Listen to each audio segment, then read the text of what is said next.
ou de chef ou de capitaine. Donc il faut revoir exactement le comportement que tu as. Pour Dieu, quand toutes ces choses vont rentrer en ordre, la chose viendra à toi. Parce que personne n'a envie d'aller souffrir. Personne n'a envie de pleurer. Il ne faudrait pas que tu aies un emploi et que l'emploi va t'éloigner de Dieu. Il faut aussi qu'il y ait véritablement une conversion totale de ta part. Tu n'es pas converti, tu es venu à l'église, tu n'es même pas encore bien converti. On voit de nos jours, quelqu'un qui n'est pas bien converti, Dieu lui ouvre les portes de travail, c'est fini. L'objectif c'est le travail. Il va chercher quoi encore dans la maison de Dieu? C'est pourquoi de nos jours nous trouvons des personnes, beaucoup de personnes à l'église pour le miracle. Seulement pour le miracle, mais pas pour l'amour de Dieu. Donc il y a ceux qui viennent pour le miracle et il y a ceux qui aiment véritablement Dieu. Amen. Ceux qui aiment Dieu là, ne se plaignent pas. Ils sont patients. Ils sont persévérants. Amen. Ils croient. Ils sont convaincus. D'une manière ou d'une autre manière, la promesse de Dieu va s'accomplir. Mais ceux qui sont là pour le miracle, 1 mois, 2 mois, s'ils ne voient pas le miracle, ils vont ailleurs. S'ils ne voient pas le miracle, ils vont à la recherche d'un autre miracle. Et ceux-là, ils ne sont pas encore convertis. Ils ne sont même pas encore affranchis. Et il y a ceux qui sont là, dès que le Seigneur leur fait grâce des miracles, ceux-là aussi prennent le bagage et puis sont partis. Mais tout ce que tu obtiens, avec ruse, il va aussi perdre ce dernier matin. Amen. Et la manière dont tu as utilisé pour avoir la chose va quitter dans ta main. Mais lorsque tu as persévéré dans la prière, dans le jeûne, dans la méditation, quand Dieu te donne la chose, tu sais comment attraper la chose. N'abandonne pas. Dis à quelqu'un, n'abandonne pas. Alors il ne faut pas abandonner. Ne trouve pas de justification pour dire, mais écoute, je n'en peux plus. C'est trop lourd pour moi. Vous avez une fois vu quelqu'un qui est malade, et puis il dit, bon, je suis fatigué, j'ai trop soigné cette maladie, c'est bon. Mais c'est que tu n'as pas encore connu Dieu. Quelle que soit la durée de la souffrance, la durée de cette souffrance va finir par s'arrêter. Amen. Toute chose a une fin. Amen. Oui, toute chose a une fin. Tu souffres aujourd'hui, mais demain ça va. Dieu va mettre fin à cette souffrance. Tu pleures aujourd'hui, demain Dieu va mettre fin à tes pleurs. Écoute-moi. Tous ces obstacles annoncent la grande bénédiction. Amen. Toutes ces douleurs annoncent que Dieu est en train de te préparer pour la grandeur. Amen. Mais sois serein. Sois optimiste. Demeure fidèle à Dieu et à sa parole. Amen. Ne t'éloigne pas de cette parole de Dieu. Ne cherche pas à plaire à quelqu'un. Ne cherche pas à faire comme les autres. Ne dis pas que moi, pour moi, a trop duré. Pour toi, il n'a pas encore duré. Dieu est en train de te préparer. C'est la préparation. Tu es en préparation. Tu n'es pas préparé, tu ne peux pas conserver ce que Dieu va te donner. C'est pas manque de préparation que les gens obtiennent des grâces. Ils les perdent aussitôt. C'est pas manque de préparation que lorsque le miracle se présente à quelqu'un, il ne sait pas garder le miracle.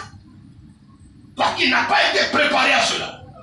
Mais quand Dieu vous a préparé pour quelque chose, quand vous avez accepté qu'on vous prépare, alors quand la chose vient à vous, vous conservez la chose par la prière, par le jeûne et par la méditation. Amen. J'ai dit Amen. Amen. Amen. Amen. Il faut que tu te disposes à recevoir ce que Dieu t'a promis. Amen. Ce que tu vis aujourd'hui va passer. Les épreuves d'aujourd'hui vont passer. Parce que Dieu est sur le point de te positionner, de te placer, de te faire asseoir, de t'introniser. Mais abandonne tout ce qui peut être un obstacle à l'accomplissement de la promesse de Dieu. Abandonne tout ce qui peut mettre un frein à la parole de Dieu dans ta vie. Ne prête pas oreille à tout ce qui se dit dehors.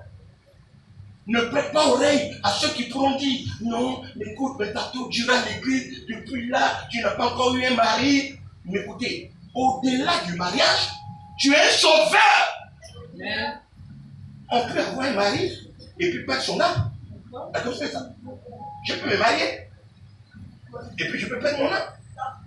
J'ai le mariage, mais j'ai perdu mon âme. Donc, je préfère d'abord me concentrer sur Dieu Et tout ce qui est dans la main de mon Dieu, il va me l'accorder tôt ou tard. Concentrez-vous sur Dieu. Tout ce que vous avez comme préoccupation, Dieu va vous accorder cela. Concentrez-vous. Donnez la première place à Dieu dans votre vie. Ne soyez pas des chrétiens qui disent non, Seigneur, il faut te précipiter. L'argent, tu en auras. Je vais te dire ça.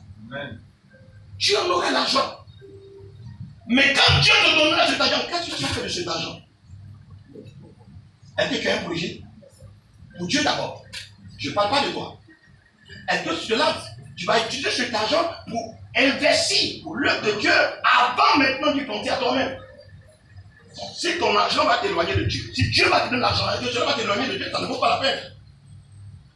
Si Dieu va te donner l'argent et l'argent va te donner un comportement, changer, te dénaturer, ça ne vaut pas la peine. Ça ne vaut pas la peine. Ça ne vaut pas la peine. Amen. Amen. Amen. Tu seras face à des difficultés. Tu seras face à des difficultés, à des intempéries, à des barrières. Mais sache que quelles que soient les barrières, tu vas les traverser. Amen. Devant les barrières, tu vas traverser toutes ces barrières. Amen. Mais il faut que tu sois fort. Sois fort. Fais asseoir ton esprit. Fais asseoir ton esprit. Je ne parle pas le langage des autres. Je parle le langage de Dieu. Je parle le langage de Dieu. Amen. Je marche selon que Dieu voudrait bien que je marche. Amen. Tu vas réussir. Tu vas réussir. Amen. Mais avant toute chose, il faut que tu sois discipliné. Parce que ton Dieu est effectivement un Dieu puissant. Amen. Mais s'il est Dieu puissant, il faut que tu mettes un peu d'ordre dans ta vie. Accepte qu'on te parle quand tu fais mal. Accepte qu'on te réprimande quand tu fais mal. Accepte qu'on te ramène sur le bon chemin. Ça va t'aider à avancer. Je dis à quelqu'un, ça va t'aider à avancer. Amen. Ça va t'aider à avancer. Amen. Ça va t'aider à avancer. Amen. Ça va te permettre d'avancer. Amen. Tu as besoin de Dieu. Tu as besoin de lui. Amen. Tu as besoin du Tout-Puissant. Amen. Que le Seigneur vous bénisse ce matin. Amen. Que la fidélité de Dieu s'attache à toi ce matin. Amen. Je voudrais que vous vous